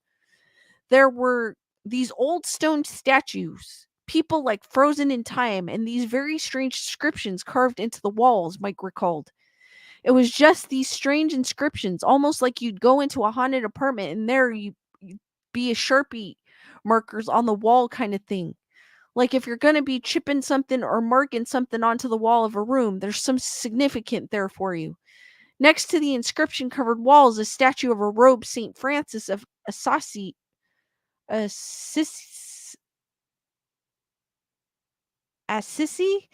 and his wolf had been erected by the compound's bell tower. But a deeper mystery surrounds the bell tower, which is believed to be one of the most cursed areas within the hotel. Local lore says Fernando Saldina Galvan, the eccentric businessman behind the 1940 building of La Posada del Sol, slaughtered his entire family in a fit of rage before etching himself in the bell tower when construction of the hotel stopped in 1945. It is said the giant statue of the hooded saint curses anyone who enters the site. In addition to tales of Galvan's MS, there's another legend involving a young girl in the 60s who allegedly vanished from a nursery on the grounds. The unnamed girl went missing from the daycare while the giant building housed the offices of the National Institute of Community Development and Rural Housing. The horrific tale claims that workers searched frantically for the little girl before finding her lifeless body in a hidden basement located in one of the building's many tunnels. To this day, there is a makeshift altar at the spot where the body was allegedly discovered in room 103.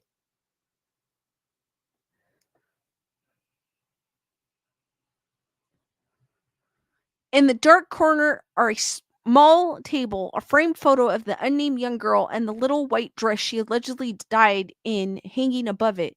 It was really spectacular in there, Mike said. When he went down there, and it's a really long, dark hallway with no lights. That is a very spooky kind of vibe, right?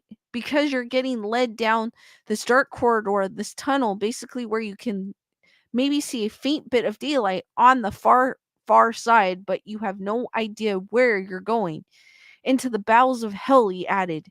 There are all these old photos of the girl and her old toys, all very old stuff, and we were there just like taking our photos, and there was some candles lit for her as well.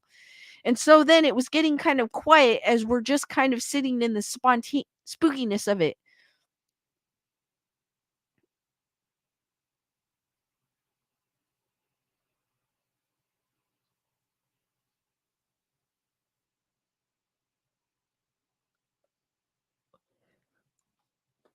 Sweets and toys are now left by thrill seekers and security guards in a chilling effort to avert the child's curse that is said to linger in the cold, damp room.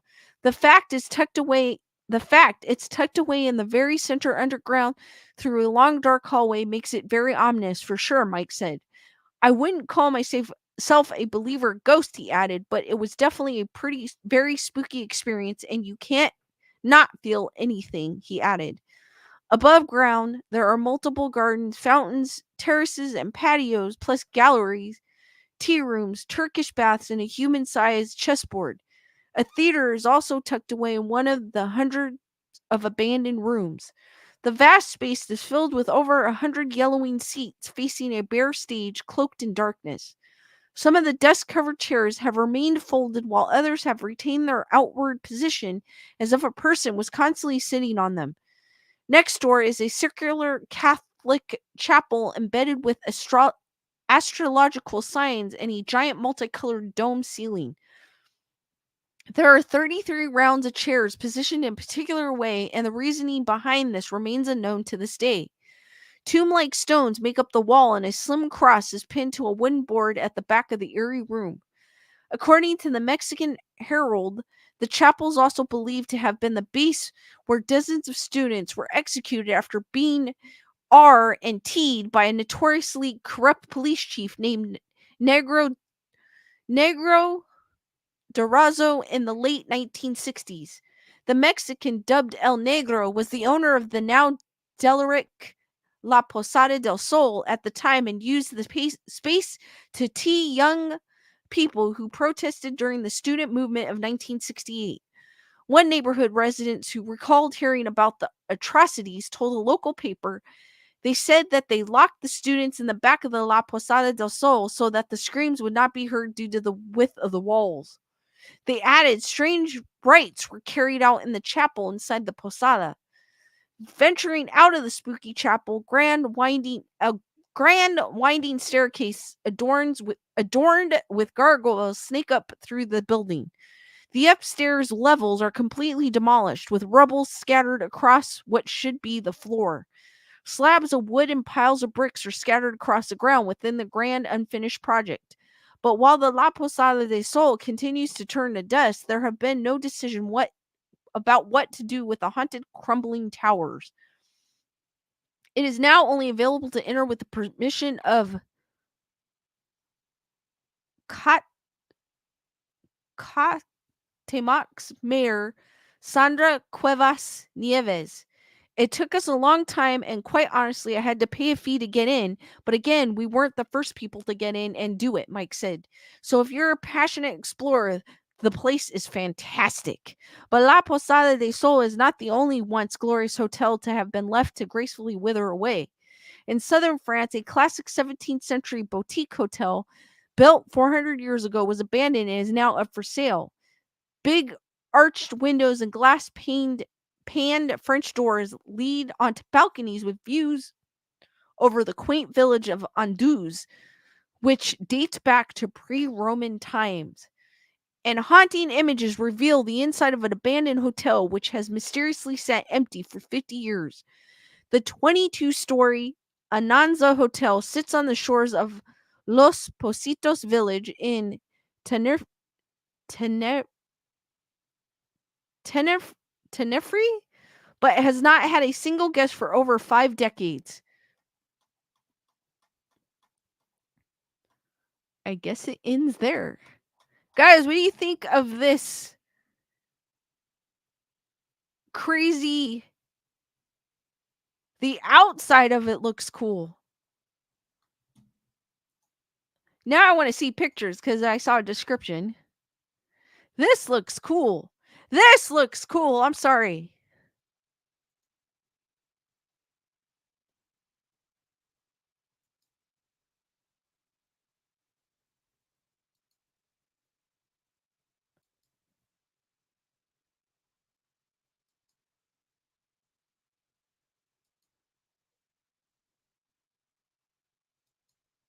These are some cool photos.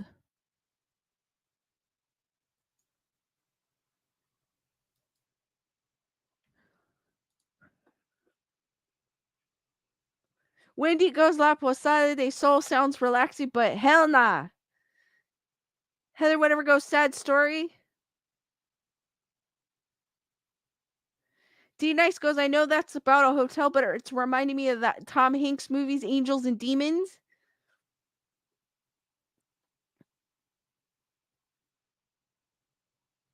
Bernadette goes, one day I want a Victorian house with gargoyles all around. Leonora goes, the Winchester.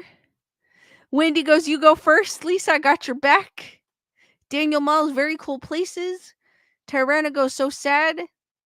Bia Stone goes, I'd like to explore there.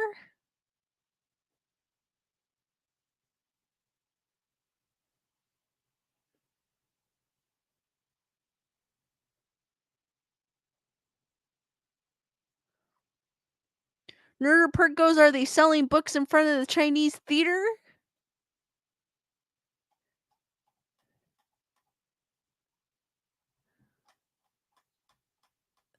Who are you talking about, Nerdapert? The Scientologist or the Satanist? Because we were talking about, yeah.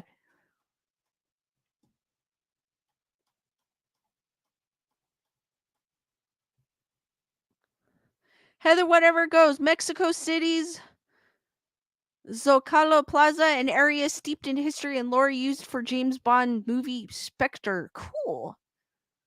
Daniel Miles goes, everyone has beautiful statues and beautiful buildings everywhere, but we do have beautiful mountains. Yes, we do. We do.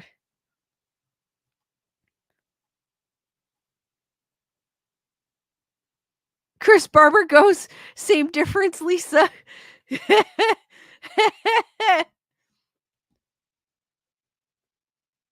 Nerder goes, poor Lisa is sick. I am, guys, for you people are just come in. That's why my voice sounds kind of weird. And I'm trying not to have a cough attack. Luckily, I haven't. I had a bunch this morning.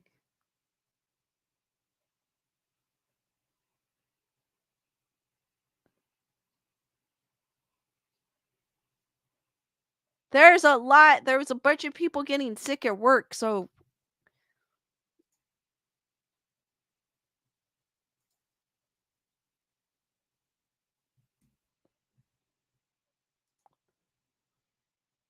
Heather Whatever goes, I hope you get better soon. Thank you, Heather Whatever. Bernadette goes, we love you, Lisa. Thank you, Bernadette.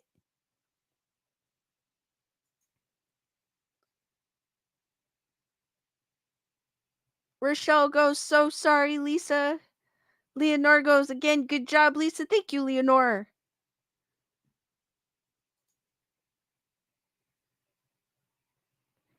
Daniel, thank you. Enjoy your new guitar. Merry Christmas to you as well. Martine, wishing you a speedy recovery. Thank you, Martine.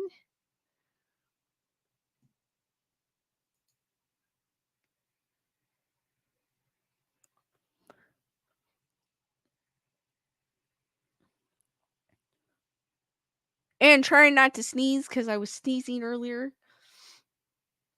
Which I think I want to sneeze because it'll get this all out, but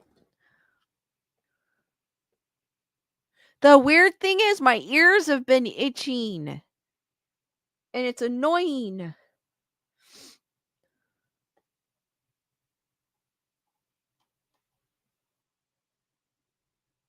Leonore, go there, not Scientology.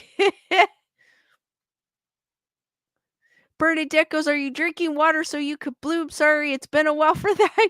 I still get those on my phone, but it says different things. It goes, make sure you, I forgot what it says, or you'll turn into a cactus. That's another thing it says. Yes, I am. I've been, I don't think it's an ear infection, Julius. I think it's, whatever's going on up. It's me fighting off whatever this is. D Nice goes, random fun fact. There are plenty of chapels around the world that are sinking. There's one in particular I went to in 2012 called St. William's Cathedral in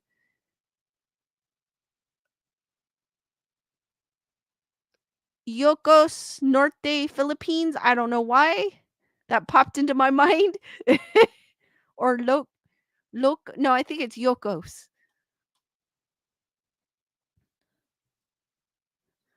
Good girl, I do take immunity gummies. Sinus effect. I don't think it is because my nose isn't stuffed up, Wendy. That's the one thing I've been able to breathe.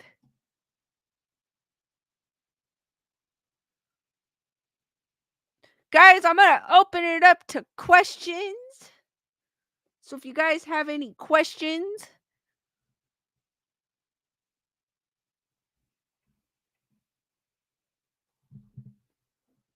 criticisms, complaints.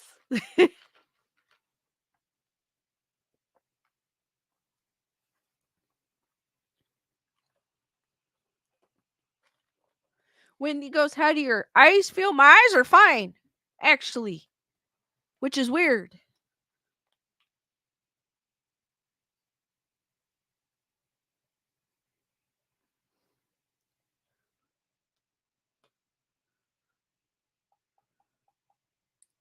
I've been making sure I'm staying hydrated, though. That's like the main thing. Yeah, see, it just says that you will bloom if you take time to water. What does it say? To water your. I didn't see the whole message.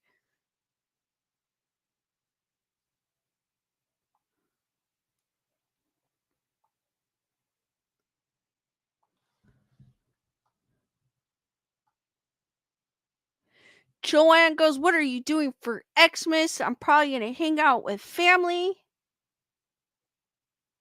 Thank you, Teresa. Matthew goes, complaint, why is Lisa goof? Compliment, Lisa Rush.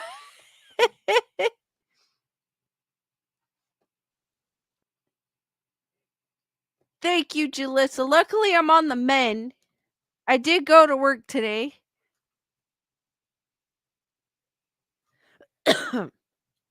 Because I was literally tired of lying around in bed. Like I was saying, like the first time you're lying in bed, you're like, okay, I'm going to rest. I got the TV. I'm going to cuddle on the blankets. Then the second day is like, oh my God. Well, for me, it is. I can't stand this.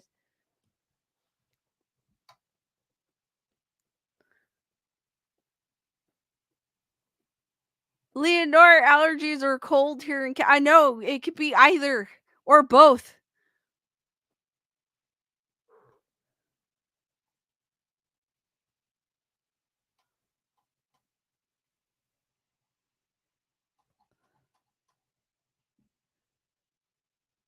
D Nice goes, I see him. Oh my god, I see the D Nice spell check.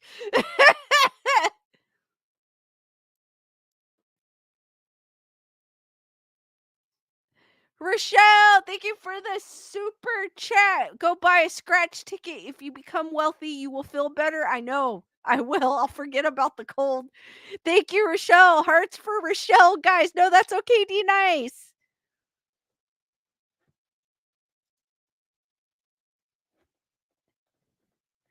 Leonore, spending it with family. Luckily, I don't have to work the store. That's one of the rare days where the store is closed. Thank goodness.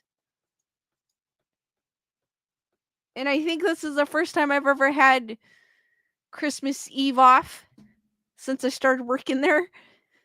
D Nice goes a D naughty moment.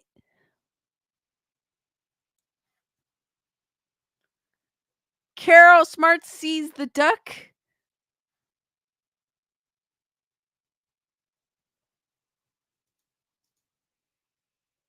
I'll forget. Rochelle, that you're right. I'll forget. I'll win the lottery and I'll forget that I have a cold.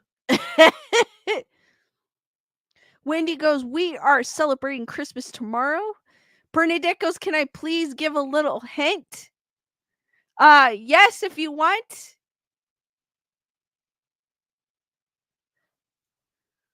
It happens, Gunner Girl. Trust me, I'm typing. And I'm like, that's not what I'm trying to say.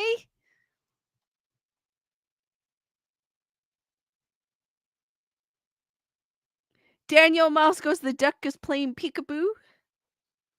It is.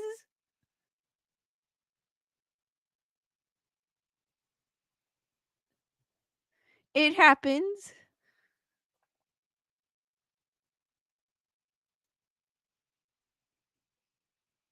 Bernadette goes, it looks like a nipple.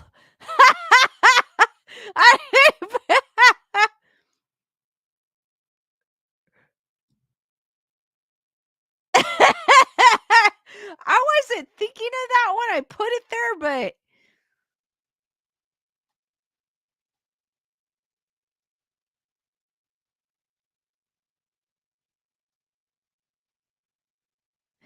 definitely not the news with Gary goes, I finally see it. I'll give you a few more minutes before I reveal its location. Leonore goes, rest after, please. I will. I gotta wrap some gifts though. I didn't get my wrapping done, so I'm gonna do that. But that's still kind of resting because I'm not gonna be walking around or anything. Rochelle goes, just repeat that 3 times to see what happens. Martine found the duck. Keep the questions going, guys. If you have any questions.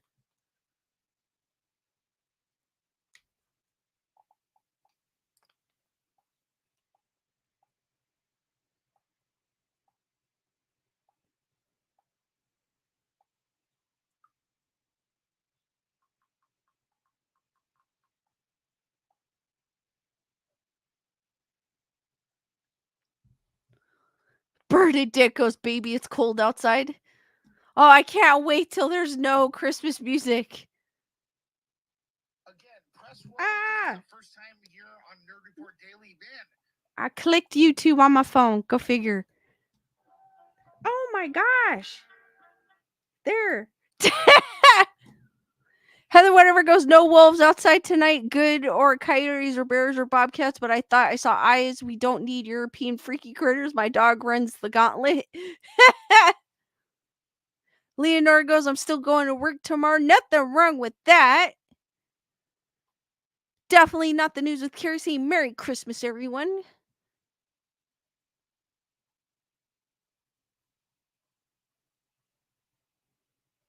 D Nice goes, did you get any gifts in the P.O. Box? Reminder, guys, Lisa's wish list is on her link tree.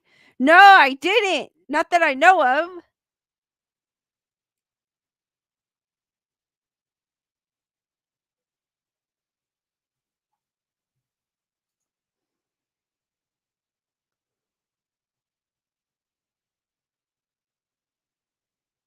Gunner Girl goes, do you have cousins, aunts, and uncles to see for Christmas? No, I don't, unfortunately. My dad was an only child, and I'm an only child. So, no, I don't. And then my mom had 2 brothers, but they're in Korea, and I have no contact with them, unfortunately. So I have a bunch of cousins in Korea that I have never met that I have no contact with.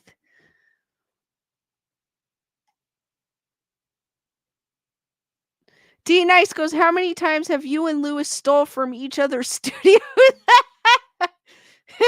He's gonna say I stole everything, but I have not stole.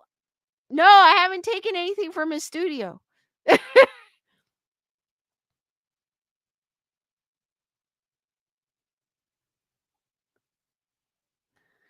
Leonore goes, rest.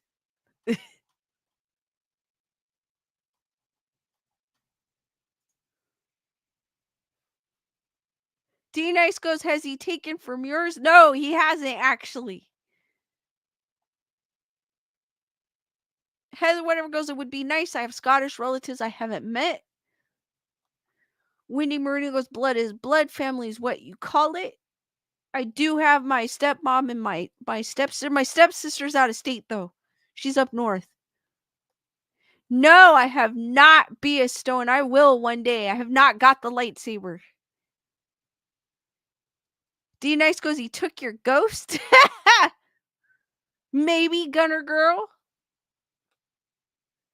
Oh, Leonore doesn't think I'm going to rest. I am. I'm going to be like this, but I'm going to be rapping, but I'm going to be resting.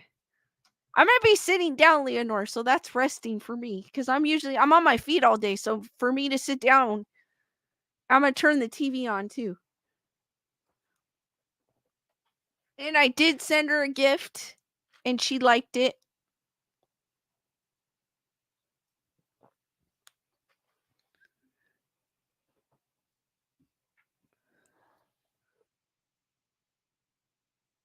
Chris, Barber, you won't. You have all of us.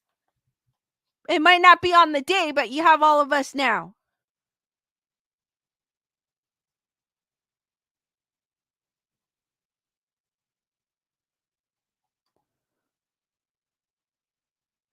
Bernadette's gonna find little boxers for Gary.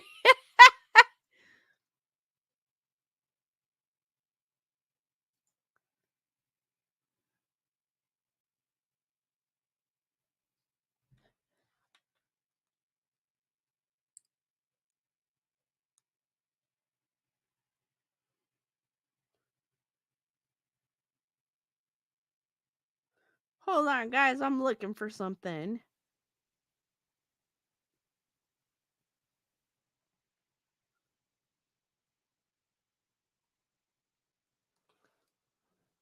Rochelle, thank you for gifting 5 memberships. Welcome. Raven, Love Wins, a Mac Talking Smack. Rose with Thorns, Miss Peaches, to the Wolf Pack. Hearts for Rochelle and all the new Wolf Pack members. Thank you, Rochelle. Chris goes, I miss I know what you mean, Chris, but it's what you make of it.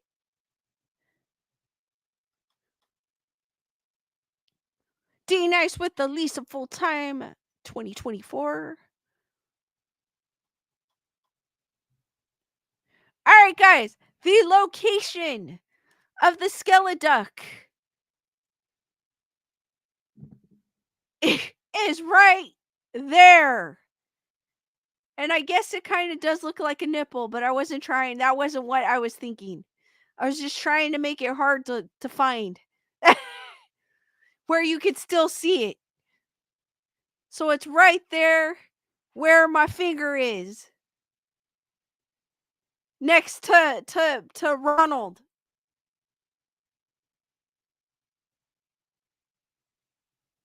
Who I always call Roland, so he's probably slapping because I don't know why I call him Roland, but it's Ronald. But he's right there. Heather whatever goes, oh, I missed it. That's a beak. Daniel was like, darn, I was wrong. And I had to make sure, because if I'm just right, I cover it. So I had to make sure you guys could see it.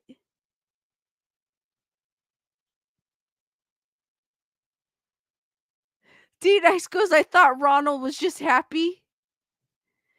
Thanks, Carol. Have a happy holidays and a Merry Christmas.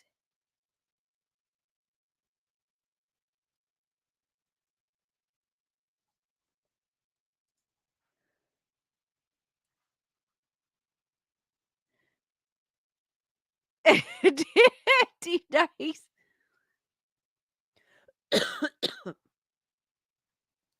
Tyrannus going, good hiding spot.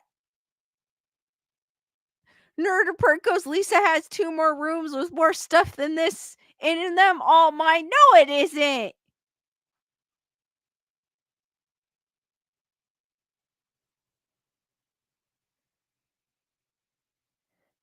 No, they're mine. And it's just one room. My other room.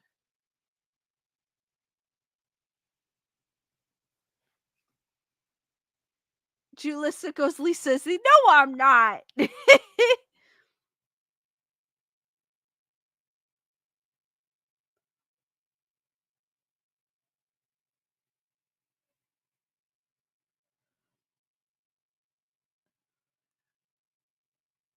Leader goes, yay, duck.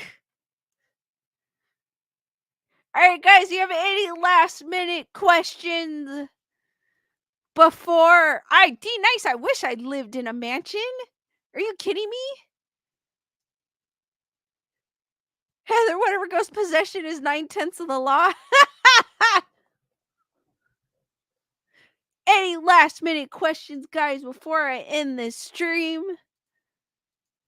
To get some rest.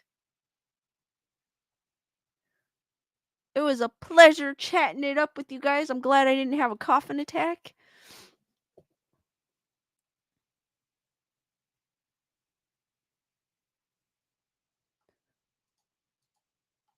Gonna wrap some presents and I'll probably knock out.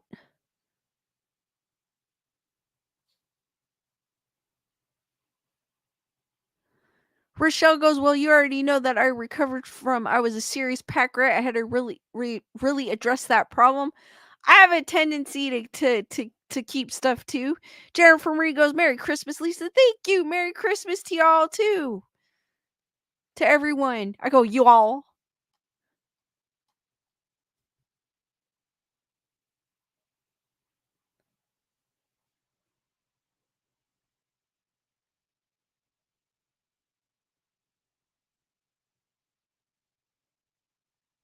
Wendy goes, Lisa, vitamin C is zinc. Daniel goes, I'm in a 14-bedroom total place. D-Nice, you gotta mix. That's how you'll get better. True, I need to. I haven't mixed. It's been a while. As you can tell, I got all my stuff on it.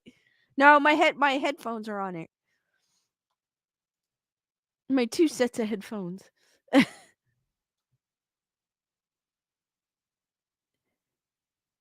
Thank you, Gunner Girl. Martine saying Merry Christmas, everyone. Alright, guys, I'm gonna end the stream. Oh, Aaron Cooper, the duck, if you missed it. The duck is right there where my finger is, just for people who missed it or who are coming in.